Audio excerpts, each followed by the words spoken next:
পশ্চিম মেদিনীপুরের দাঁতন ব্লকের একতারপুর এলাকায় তৎকালীন সাংসদ তহবিলের অর্থে নির্মিত একটি ঢালাই রাস্তার আনুষ্ঠানিক উদ্বোধন করলেন পঞ্চায়েত মন্ত্রী তথা প্রাক্তন সাংসদ দিলীপ ঘোষ। রবিবার আয়োজিত এই অনুষ্ঠানে উপস্থিত ছিলেন দলের নেতাকর্মী এবং এলাকার বাসিন্দারা।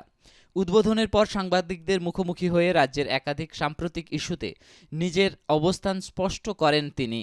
কলকাতার সুকিয়া স্ট্রিটে শ্যামাপ্রসাদ মুখোপাধ্যায়ের মূর্তি এবং গোপাল মুখোপাধ্যায়ের স্মৃতিবেদী ভাঙচুরের ঘটনাকে তিনি অত্যন্ত নিন্দনীয় বলে মন্তব্য করেন।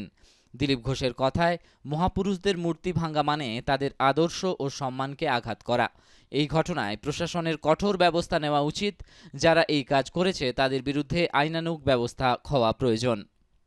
অন্নপূর্ণা প্রকল্প নিয়ে ওঠা অভিযোগ প্রসঙ্গেও নিজের প্রতিক্রিয়া দেন তিনি। তার দাবি, এই প্রকল্পে নির্দিষ্ট যোগ্যতার ভিত্তিতেই সুবিধা প্রদান করা হবে। তিনি বলেন, এটি এমন কোনো প্রকল্প নয় যেখানে প্রত্যেকেই সুবিধা পাবেন। যারা প্রকৃত অর্থে যোগ্য এবং প্রয়োজনীয় তাদের এই পরিষেবার আওতায় আনা হবে। এদিন রাস্তা উদ্বোধনের পাশাপাশি দিলীপ ঘোষের এই দুই রাজনৈতিক মন্তব্য বিশেষভাবে নজর কেড়েছে। মূর্তি ভাঙচুরের ঘটনায় তার কড়া প্রতিক্রিয়া এবং অন্নপূর্ণা প্রকল্প নিয়ে করা মন্তব্য ঘিরে রাজনৈতিক মহলে নতুন করে আলোচনা শুরু হয়েছে। পঞ্চায়েতে কি ধরনের দুর্নীতি হয়েছে গত 15 বছর ধরে আমরা দেখেছি। আর যারা দুর্নীতি করেছে তারা এখন এলাকা ছাড়া হয়ে গেছে। মানুষের মনের মধ্যে ক্ষোভ, রাগ তার প্রকাশও হচ্ছে। খুন খারাপও হচ্ছে না, কিন্তু কাঁচা ডিম খেতে হচ্ছে। আর তাতে অনেক ভয় পেয়ে যাচ্ছে। বাংলার মানুষের বুদ্ধি আছে, বোঝা নতুন উদ্ভাবন করেছেন, মানুষকে কষ্ট না দিয়েও নিজের রাগকে প্রকাশ করা যায়। তাই এক থেরাপি চলছে, দিন থেরাপি চলছে। 2000 পঞ্চায়েত প্রধান অফিস আছে, কেউ বাড়ি থেকে পালিয়ে। যদি আপনারা মানুষের ভোটে জিতে থাকেন তাহলে মানুষের কাজ করতে হবে।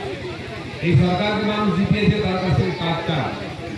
পঞ্চায়েত বিভাগে বেশিরভাগ কাজ সব প্রধানের মাধ্যমে হয়। তাদের সই চাই, মানুষের সার্টিফিকেট চাই, কিছু না কিছু সহযোগিতা চাই।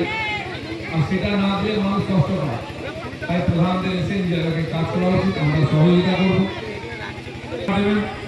যে যদি কেউ আইনের বিরুদ্ধে কাজ করে থাকে, আইন তার ব্যবস্থা নেবে। আমি সাধারণ মানুষকে বলছি, আপনারা যেটা চেয়েছিলেন পরিবর্তন, সেটা হয়েছে। তার জন্য আপনাদেরকে আমি অভিনন্দন করছি। পরিবর্তনের জন্য আপনারা সম্পূর্ণ কৃতিত্ব দাবি করবেন।